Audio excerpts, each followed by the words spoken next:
Welcome back, Cyber Explorers. It's Alfie, and in this video we'll explore together with this step-by-step guide how to create a custom keyboard shortcut in Windows 10. So without further ado, let's get right into it.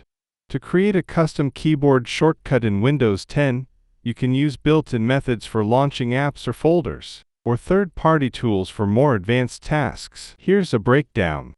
Method 1. Assign a shortcut to a desktop app or folder.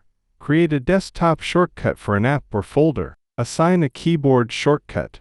Right-click the desktop shortcut and choose Properties. Go to the Shortcut tab. Click the shortcut key field and press your desired key, for example, N. Windows will auto-assign Ctrl+Alt+N. Click Apply, then OK. You can now use Ctrl+Alt+N to launch that item. Method 2.